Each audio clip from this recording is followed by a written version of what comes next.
जय माई की नमस्कार। मैं आचार्य केशव दत्त शर्मा आप सभी का स्वागत करता हूं उज्जैन से। देखिए, आप सभी दर्शकों का जो भी हमसे जुड़ते हैं, जो भी साधना, उपासना, पूजा पद्धति और शाक्त उपासना से जुड़े हुए हैं, उन सभी का हम साधुवाद धन्यवाद करते हैं। आपके इतने कॉल्स, इतने ईमेल्स अलग अलग कंट्रीज़ से, अलग अलग जगह से हमें मिलते हैं। भगवती की चरण सेवा कैसे की जाए, माँ बगलामुखी कौन है, उनकी साधना उपासना हमें करनी है, माँ कामाख्या के बारे में बताइए, गुरु पद्धति क्या है, ये सब आप जानना चाहते हैं। देखिए, सारे कॉल उठाना और उनका जवाब देना तो हम सबके लिए बहुत मुश्किल हो जाता है, साधकों के लिए, क्योंकि हम हमेशा सतत साधना में, पूजा में, उपासना में, जप में रहते हैं। तो आज इस श्रृंखला में, इस अंक में हम जानेंगे कि आने वाले 2025 में हम माँ भगवती राजराजेश्वरी परम्बा बगलामुखी त्रिविद्या सिद्ध विद्या पराविद्या महामाई की साधना उपासना कैसे कर सकते हैं, और माँ भगवती कामाख्या कौन है, और गुरु परंपरा या गुरु दीक्षा या शाक्त उपासना में पूर्ण शाक्त कोलाचारी उपासना का और दीक्षा का क्या महत्व है। देखिए, 2025 ने दस्तक दे दी है, और जैसा कि आप देख रहे होंगे पॉडकास्टों में भी कि 2025 मंगल का युग है। लेकिन यह ध्यान देने की ये बात है कि मंगल का युग होने के साथ साथ यहाँ बृहस्पति, जुपिटर, गुरु का, शनि का और राहु केतु का बोलबाला रहेगा।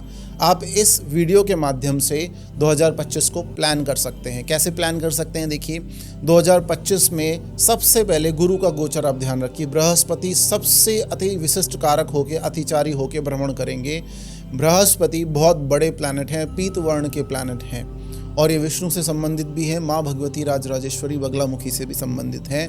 ये 12 महीने एक राशि में रहते हैं, लेकिन इस बार 2025 में बृहस्पति अतिचारी हो गए हैं, और अतिचारी होकर 12 महीने में ही 2 से 3 राशियों में भ्रमण कर जाएंगे।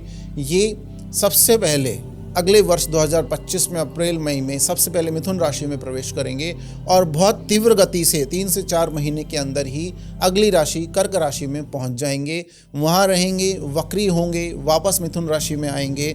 तो ये जो आप काल नज़र आएगा आपको, ये बहुत उथल पुथल वाला होगा। पिछली बार जब बृहस्पति अतिचारी हुए तो विषाणु, वायरस के जो कारक है राहु, उनके साथ युति बनाकर, दृष्टि संबंध, युति संबंध बना के उन्होंने कोरोना पूरे सृष्टि में फैला दिया। और अब बृहस्पति अतिचारी हो रहे हैं 2025 से लेकर 33 तक, अर्थात इन 8 वर्षों में, 8 वर्षों का कालखंड बहुत बड़ा होता है। अगर आपकी जन्म पत्रिका में गुरु कहीं से पीड़ित हैं, अगर आपके आचार विचार सात्विक नहीं हैं, अगर आप किसी गुरु परंपरा से नहीं जुड़े हैं, आपके शिक्षा गुरु है, सात्विक गुरु नहीं है, तो आप तुरंत गुरु तत्व से जुड़ने का प्रयास करिए, गुरु दीक्षा से जुड़ने का प्रयास करिए, ताकि बृहस्पति कम से कम नुकसान आपको पहुंचाए।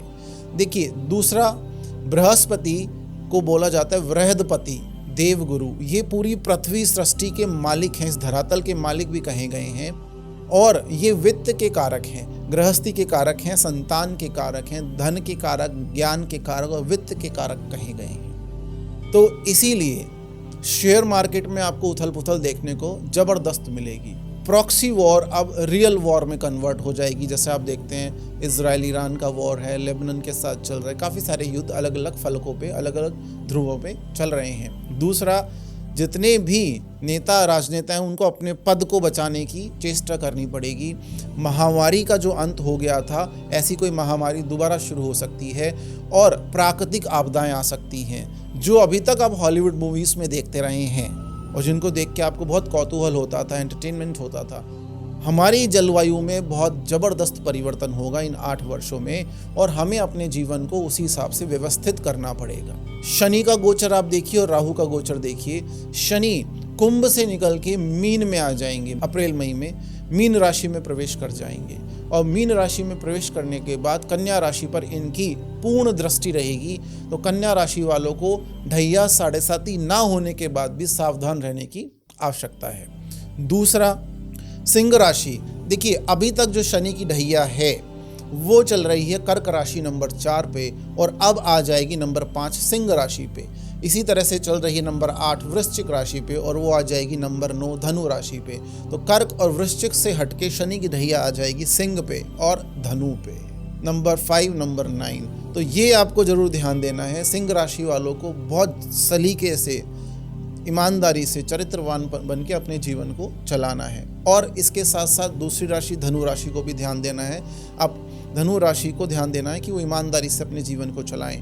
कौन कौन सी राशियों को लाभ होगा और कौन सी राशियां कम लाभ या नुकसान में रह सकती हैं वो भी आप देखिए। कौन कौन सी राशियों को लाभ होगा। मिथुन राशि को सर्वाधिक सबसे ज़बरदस्त लाभ होने वाला है। जेमिनाइन को अभी तक कष्ट में रहे, ढैया भी उन्होंने भोगी, अब मिथुन राशि को ज़बरदस्त लाभ होगा। क्यों? दशम भाव में इनके शनि आ जाएंगे, दूसरा जुपिटर इनके फर्स्ट हाउस में आ जाएंगे, तो महाराजयोग चलेगा। अगर शनि की महादशा चली हुई है तो अच्छा राजयोग आपका चलेगा। इसके साथ साथ तुला राशि के लिए बहुत अच्छा रहेगा, 6th हाउस में आएंगे, रोग रिपुरण का नाश करेंगे, धनवान, ऐश्वर्यवान, वीरवान और कांतिवान आप बन जाएंगे। और वृष राशि के लिए बहुत अच्छा है। मकर राशि से शनि की साढ़े हट जाएगी तो उनके लिए भी बहुत अच्छा माना गया है। इसी तरह से जब मकर राशि से शनि की साढ़े हटेगी तो मेष राशि पर शनि की साढ़े का प्रथम चरण शुरू हो जाएगा। अब जब प्रथम चरण शुरू हो गया, कष्ट तो ज़्यादा नहीं देगा लेकिन थोड़ा सा आपको अपने हेल्थ का ध्यान रखना पड़ेगा। तो कन्या राशि, सिंह राशि, धनु राशि और मेष राशि को थोड़ा सावधान रहने की आवश्यकता है। अपनी ही राशि कुंभ में द्वितीय चरण में शनि चल रहे हैं साढ़े में, तो अपनी राशि को ज़्यादा कष्ट नहीं देते हैं। अब हम विचार कर लेते हैं राहु और केतु की गोचर पे। देखिए राहु केतु जो हैं, राहु अभी कहाँ चल रहा है? राहु मीन राशि में चल रहा है और अब कुंभ राशि में उसका प्रवेश होगा। इसी तरह से केतु जो हैं वो सिंह राशि से निकल के कन्या राशि में आ जाएंगे। तो थोड़ा सा आपको विचार करना पड़ेगा। राहु केतु के गोचर में, राहु में अगर आप सत्य के मार्ग में चलते हैं, आपके इष्ट से आपका संबंध अच्छा है, अपने जूनियर्स के पैसे आप नहीं मारते हैं और सेवा के भाव से चलते हैं या अपने इष्ट को मजबूत करते हैं, तो राहु आपको अच्छा फल देंगे। और थोड़ा सा आपको देखिए राहु का केतु क्या है, ये एक ही धुरी के दो फलक हैं। भौतिक सुख साधन, ऐश्वर्य, अचानक से धन और अचानक से जो प्राप्ति या कामना होती है, इलेक्ट्रॉनिक मीडियम पे आप वायरल हो जाते हैं मीडिया में, ये भी राहु के कारण होता है। लेकिन जब आप अपने भौतिक सुखों का भोग बढ़ा देते हैं तो फिर आपकी तृप्ति जो है वो मानसिक शांति की तरफ जाती है। फिर आप वैराग्य, मोक्ष, धर्म, अध्यात्म और तीर्थाटन की तरफ निकलते हैं, वो केतु है। सो केतु और राहु इसमें बैलेंस बना के जो चलेगा, शनि उसको 2025 में अच्छा फल देंगे। अब आते हैं माई की साधना और उपासना के ऊपर।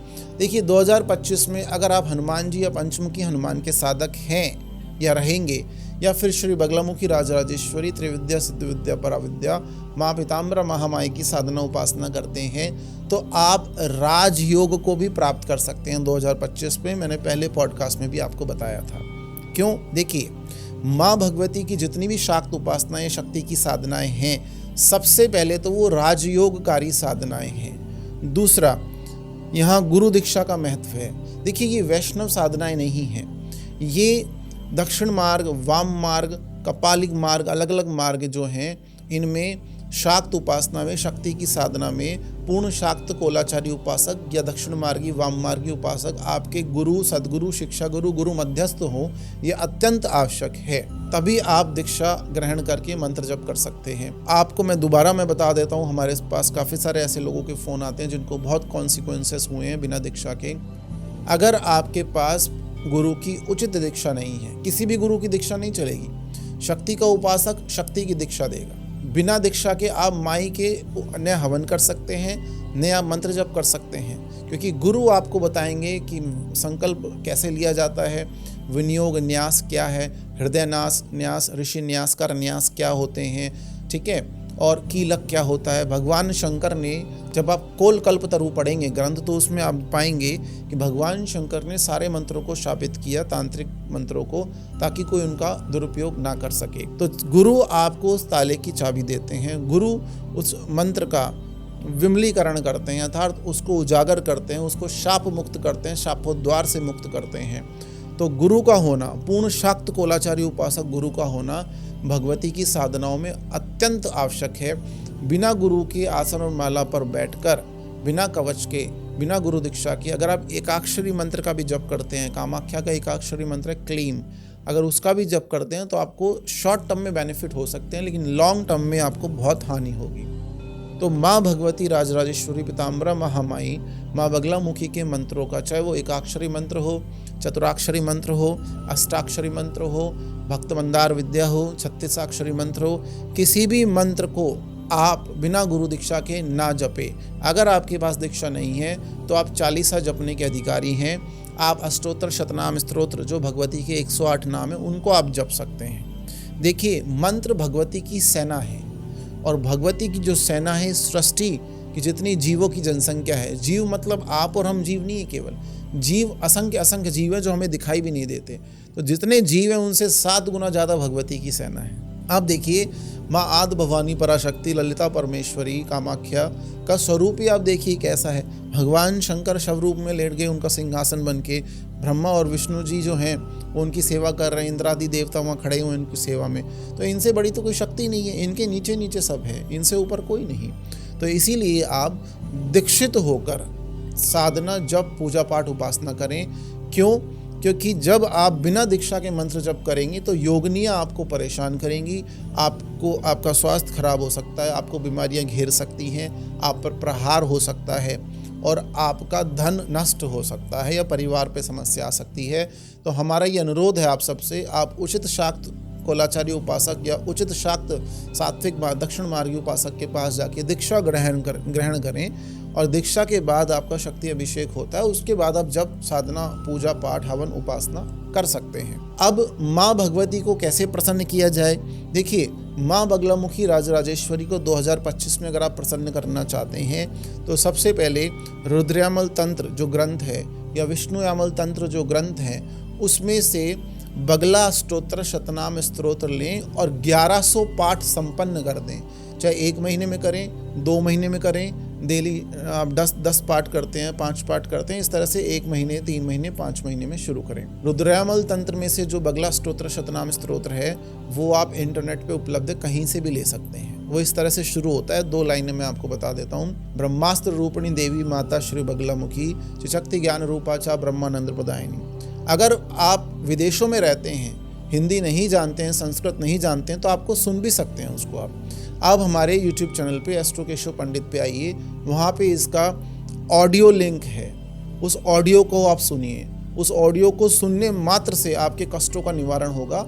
आप हमारे चैनल पे 40 और अष्टोत्तर शतनाम स्तोत्र सुन सकते हैं। और अगर आप विष्णु यामल ग्रंथ से करना चाहते हैं तो वो इस तरह से शुरू होता है, ओम बगला विष्णु वनिता विष्णु शंकर भामनी बहुला वेद माता च महाविष्णु प्रसूरपी। तो इस तरह से आप इसको भी जप कर सकते हैं। तो माई को आप शतनाम से मना सकते हैं। अगर आप दीक्षित हैं तो आप एकाक्षरी मंत्र से लेकर अलग अलग मंत्रों का जप कर सकते हैं, लेकिन सारी साधनाएं आपको गुरु सानिध्य में करनी है। देखिए, कई लोग हमें कॉल पे, ईमेल पे या अलग अलग माध्यमों से पूछते हैं कि हम भगवती का अगर पूरा मंत्र नहीं जप सकते, हमारे पास दीक्षा नहीं है तो हम क्या कर सकते हैं। आज यहाँ मैं आपको 4 लाइनें बताने जा रहा हूँ। अगर आपके पास दीक्षा नहीं है, कोई समस्या नहीं है, आप लिंक से इस मंत्र को ले सकते हैं। ये मंत्र एक स्तोत्र है, वहाँ से लिया गया है, तो ये मंत्र नहीं है, इसमें दीक्षा की आवश्यकता नहीं है। धन की समस्या है, अगर धन नहीं है आपके पास तो डेली 108 बार जो मैंने आपको मंत्र बता रहा हूँ मैं अभी, एक श्लोक से 2 लाइनें ली गई हैं, इसमें किसी दीक्षा की आवश्यकता नहीं, इसको आप जप सकते हैं। अगर इसको आप जपने लगेंगे नित्य,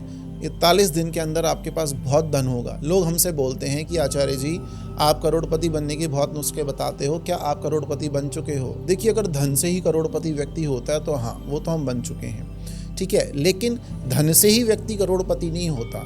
कितने असंख्य आशीर्वाद आपको अपने कुल देवी देवताओं के मिले हैं, माता पिता के कितने आशीर्वाद आपके साथ हैं, आपका ईष्ट कितना आपसे प्रसन्न है, तो ये आपको देखना पड़ेगा। अगर ये आपके साथ हो रहा है तो फिर करोड़पति भी बहुत छोटे हैं माई के सामने। माई की कृपा के सामने कोई कुछ नहीं है। भगवती चाहे तो पल भर में आपको अरबपति, करोड़पति, कितने लाखों असंख्य आपको अशर्फियाँ, मणि और अलग अलग कल्प में अलग अलग सुविधाएं दे सकती हैं। लेकिन केवल कामना से भक्ति नहीं की जानी चाहिए, भावना से भी भक्ति की जानी चाहिए।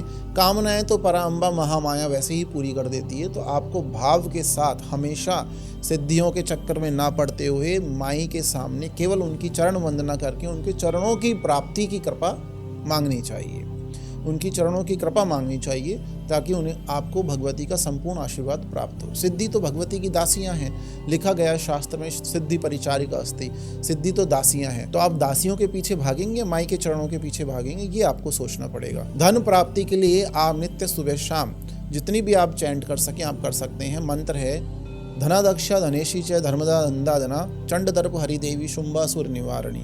दोबारा मैं आपको बता देता हूँ, मंत्र है धनादक्षा धनेशी च धर्मदा धंदा धना चंड दर्प हरिदेवी शुंभासुर निवारणी।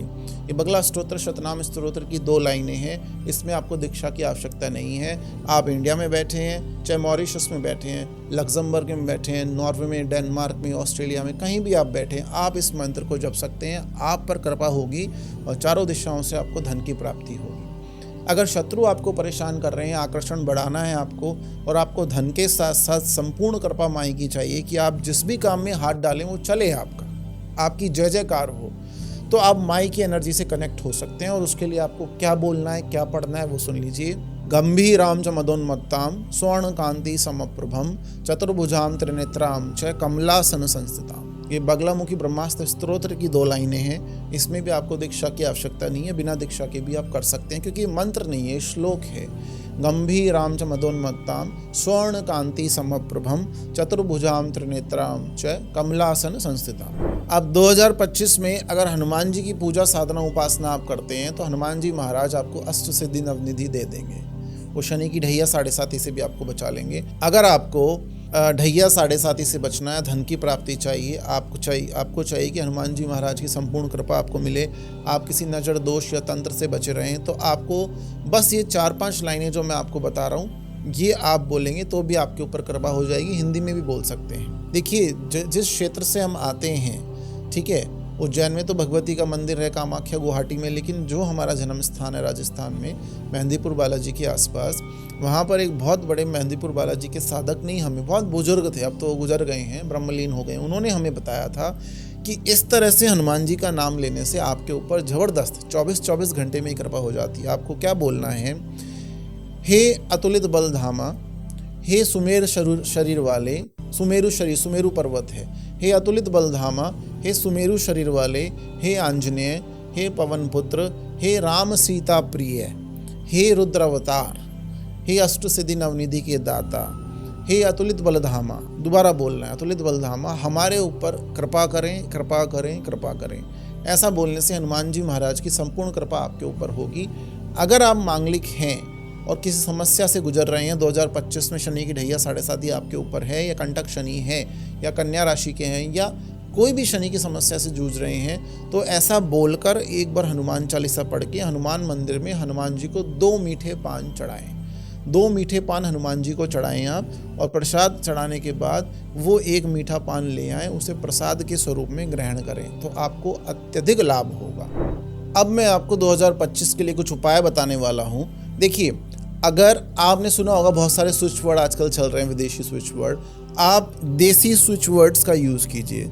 भगवती आपके समस्त कर्म का ध्यान रखती है, आपके दोष गुण पाप पुण्य सब का ध्यान रखने के लिए तंत्र शास्त्र में बताया गया 64 योगिनियाँ यहाँ पर हैं, जो एक तरह से मैसेंजर्स हैं। वो आपके सारे कर्मों का लेखा जोखा भगवती तक पहुँचाती है। उसी में से एक योगिनी है 33वें नंबर, 33 नंबर की योगिनी है।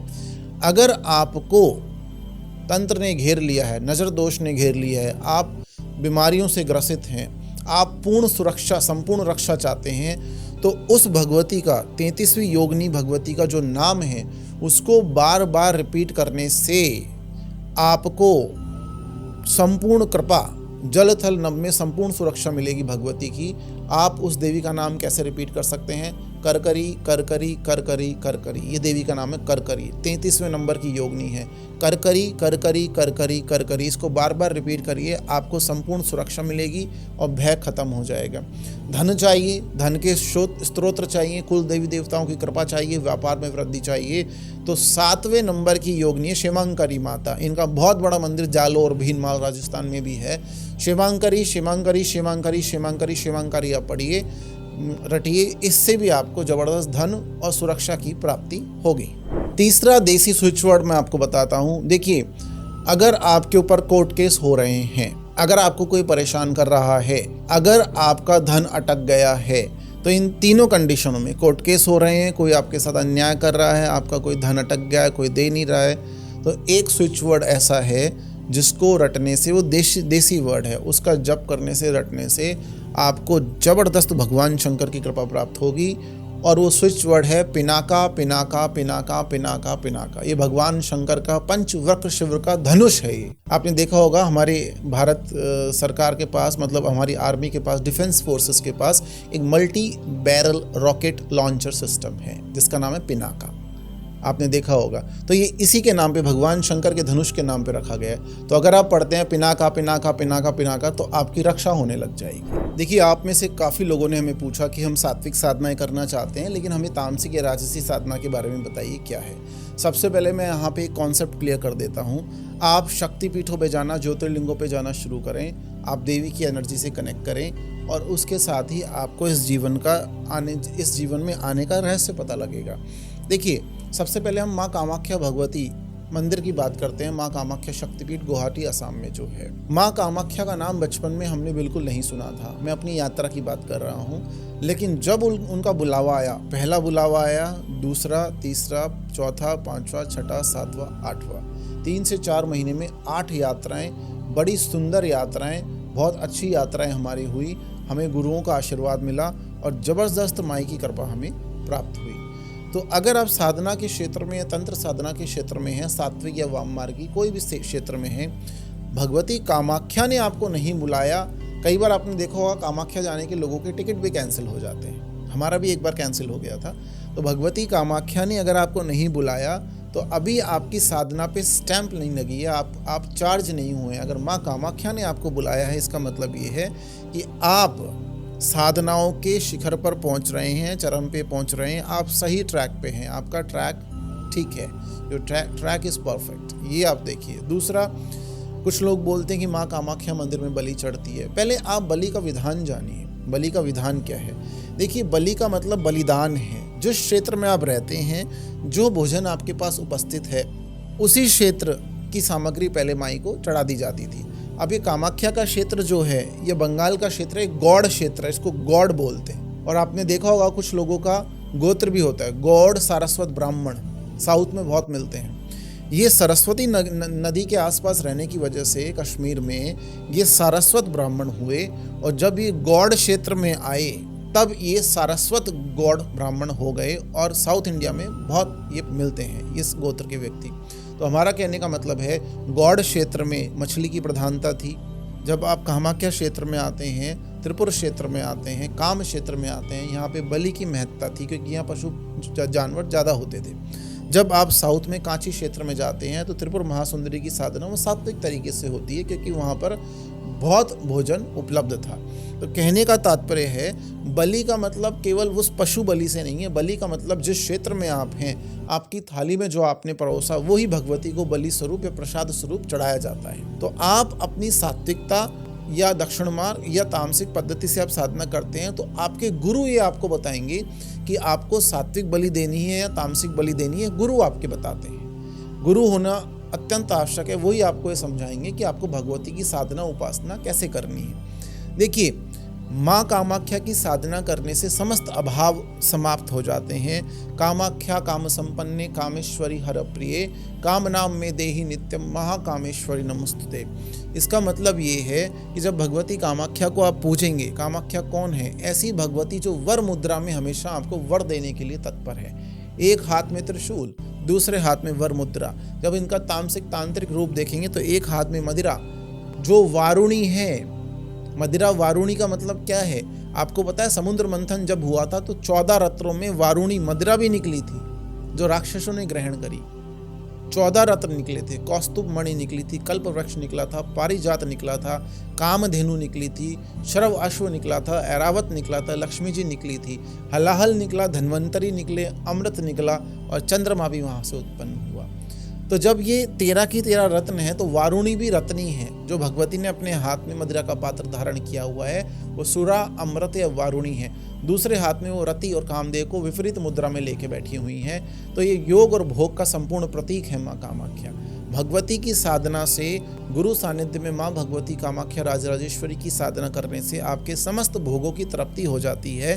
और जब आप बोलते ना पेट भर गया भोजन करने से, जब आप भोग से लिप्त हो गए हैं फिर आप योग की तरफ जाते हैं। तो ये साधना इतना भोग आपको देती है इतनी सुख सुविधाएं आपको देती हैं, इतना राजसी आनंद देती है कि फिर आप इससे थक जाते हैं भोगों से और फिर आप भगवती की प्राप्ति के लिए योग की तरफ जाते हैं। वहीं से आपका आत्मकल्याण शुरू हो जाता है। बलि का कॉन्सेप्ट आता है तो आप माई को वो चढ़ाइए भगवती को जो आप अपनी थाली में खाना पसंद करते हैं। खिचड़ी खाते हैं, खिचड़ी चढ़ाइए, कुछ भी जो आप खाते हैं वो चढ़ाइए। माई आपसे कुछ नहीं मांगती। चढ़ाए गए द्रव्य और अवयव जो षोडश उपचार के माध्यम से आप चढ़ाते हैं, उनके पीछे आपका भाव क्या है, भगवती बस उस भाव को ही ग्रहण करती है। बोलते हैं ओम श्री माता श्री महाराज्ञी श्रीमती सिंहासनेश्वरी चिदग्नि कुंड संभूता देव कार्य समुद्यता। अर्थात जो भाव है चिदग्नि का, वो भाव को भगवती ग्रहण करती है। तो आपका भाव प्रदान होना चाहिए। स्थूल आप क्या चढ़ा रहे हैं वो अत्यंत आवश्यक नहीं है। मंदिरों की अलग अलग परिपाटियां हैं, तो उस मंदिर की परिपाटी का, उस परंपरा का हमें सम्मान करना चाहिए। तभी वहाँ उस गर्भगृह में बैठा हुआ ईष्ट और देवता आप पर मेहरबान होगा, आप पर कृपा करेगा। अब हम माँ बगलामुखी के स्वरूप को समझते हैं। देखिए, माँ भगवती बगलामुखी के लिए बोला जाता है जीवाग्रमादाय करेण देवी वामेन शत्रुन पर पीड्यंतीम गदा विघातेन च दक्षिणेन पीताम्बर ढ्याम दीपजाम नमामि। तो ये जो भगवती का स्वरूप है माँ भगवती बगलामुखी का, बगला का मतलब क्या है? बगला इसे कवच, वल्गामुखी इनका नाम है। अब बगलामुखी हम बोलते हैं, अब भ्रंश हो गया कालांतर में। तो एक कवच है जो अपने साधक की रक्षा करता है, बुरे ग्रहों से रक्षा करता है, डाकनी शाकनी ब्रह्म राक्षस से रक्षा करता है। और त्रिदेव भी इस कवच को नहीं भेज सकते। ब्रह्मास्त्र विद्या है, ब्रह्मा जी ब्रह्मास्त्र देते हैं, मंत्र इनका लगता है। तो राम कृष्ण रावण अर्जुन द्रोणाचार्य अश्वत्थामा कर्ण मेघनाथ सबके पास ये विद्या रही है। तो माँ भगवती राजराजेश्वरी बगलामुखी माँ पीताम्बरा महामाई की साधना उपासना पूजा करने वाला अच्छा राजनेता, अच्छा अभिनेता, अच्छा वक्ता, धनवान, ऐश्वर्यवान, वीर्यवान और नवग्रहों को आकर्षित करने वाला, वशीकृत करने वाला बन जाता है। ये योग और भोग दोनों की ही देवी हैं, उभयचारी देवी है। सात्विक साधनाएं भी दक्षिण मार्ग से भी पूजी जाती हैं और तमस मार्ग से भी पूजी जाती हैं। फिर मैं दोबारा बोल रहा हूँ, ये आपके गुरु बताएंगे कि आपको किस मार्ग से भगवती की साधना करनी है। लेकिन हमें ऐसा लगता है कि आज के समय पे सात्विक दक्षिण मार्गी साधनाएं सर्वोत्तम होती हैं। तो थोड़ा सा आपको मैंने स्वरूप समझाया। माँ भगवती मणिमंडप लोक में क्षीर सागर के मध्य रत्न जड़ित सिंहासन पर बैठी हुई हैं। एक हाथ में गदा, दूसरे हाथ में मुद्गर, एक हाथ में शत्रु की जीवा और दूसरे हाथ में पाशु लेके, हंटर लेके बैठी हुई हैं। नवग्रह इनके सामने थरथर कांपते हैं, क्योंकि त्रिदेवों ने इनको गति और मति का अधिकार दिया। नवग्रहों को संचालित करना, सृष्टि को विनाश और विध्वंस से बचाना, यही इनका कार्य है। तो त्रिदेवों पे इनका एहसान है, आप ये मान सकते हैं। ऐसा बोला जाता है इन्हीं का एक रूप है माँ धूमावती। हमने शास्त्र में ये पढ़ा, हमारे गुरु ने भी हमें बताया कि जब काल के अंत में प्रलय होती है तो उस समय काल, भगवान शंकर, महाकाल, विष्णु जी, ब्रह्मा जी भी गायब हो जाते हैं नई सृष्टि के सृजन के लिए। वहाँ भगवती राजराजेश्वरी अलग अलग रूपों में खड़ी होती है, वो वहाँ धूमावती रूप में भी खड़ी होती हैं। तो आप देखिए आदि पराशक्ति के कितने रूप हैं और कितने विशाल हैं आदि पराशक्ति के रूप। समस्त कल्प और समस्त ब्रह्मांडों को आदि शक्ति अपने एक उंगली पर, एक ये मान लीजिए एक पहली जो तर्जनी उंगली पर है उस पर स्थापित कर सकती है। तो जो पूरे संसार को प्रकाश दे सकती है।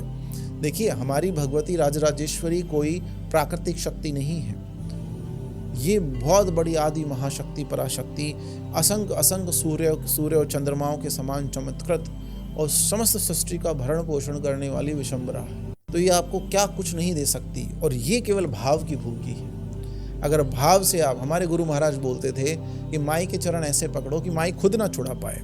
तो माई के चरण आप ऐसे पकड़ के रखिए कि जैसे वो कीचड़ में कमल होता है। आप अपने आप को दूषित मानकर और इस संसार चक्र में फंसा हुआ मानकर अगर कमल रूपी भगवती के चरणों को पकड़ के रखेंगे तो आपका कोई बाल बाका नहीं कर सकता, आपकी रोजी रोटी कोई छीन नहीं सकता, और आप सदा सर्वदा भगवती के प्रिय बनकर रहेंगे। कामाख्या का स्वरूप भी मैंने बताया। ये जो नीलांचल पर्वत आप देखते हैं जिस पर माँ भगवती कामाख्या का पीठ स्थित है, शक्तिपीठ, ये भगवान शंकर हैं स्वयं। ये भगवान शंकर का स्वरूप है। ये भगवती इतनी बड़ी शक्ति है, उनको धारण भगवान शंकर ही कर सकते हैं, इसके अलावा कोई सिंहासन उन्हें धारण नहीं कर सकता। तो श्वेत प्रेत बनकर ये नीलांचल पर्वत भगवान शंकर का शरीर है और उस पे भगवती पद्म नाभि से निकले हुए पद्म कमल पर विराजित है। एक तरफ ब्रह्मा जी, एक तरफ विष्णु जी उनका चंवर कर रहे हैं, सेवा कर रहे हैं और देवता उनकी स्तुति कर रहे हैं कि आप हमारी सेवा ग्रहण करके हमारी सृष्टि का कल्याण करें। इसलिए बोला जाता है कामाख्या वरदे देवी नील पर्वत वासिनी त्वम देवी जगन्माता योनि मुद्रे नमस्तुते। आशा है, उम्मीद है आपको भगवती का स्वरूप समझ में आया होगा। गुरु सानिध्य में आप दीक्षा, साधना, उपासनाओं की तरफ बढ़ेंगे। जो आपको उपाय बताए गए उन उपायों की तरफ आप जाएंगे। अगले अंक में हम आपसे मुलाकात करेंगे और अगले अंक में हम आपको बताएंगे कि माँ धूमावती कौन है और माँ छिन्नमस्तिका कौन है। जैसे आज हमने माँ कामाख्या, जिसको हम त्रिपुर महासुंदरी, श्री विद्या, राजराजेश्वरी, षोडशी भी बोलते हैं, और माँ बगलामुखी परामाई, पराम्बा, जिनको हम माँ पीताम्बरा भी बोलते हैं, त्रिविद्या भी बोलते हैं, इनकी चर्चा करी। अगले अंक में आपसे मुलाकात होगी और अगले अंक में समस्त साधकों के ज्ञान वर्धन के लिए माँ छिन्नमस्तिका, जिनको चिंतपूर्णी भी बोलते हैं, और माँ धूमावती जो वैधव्य स्वरूप में है, उनकी चर्चा की जाएगी। आप सबका कल्याण हो। भगवती आप पर 2025 में कृपा करें और आपके धन के भंडार और ज्ञान के चक्षु खुले रहें। जय माई की।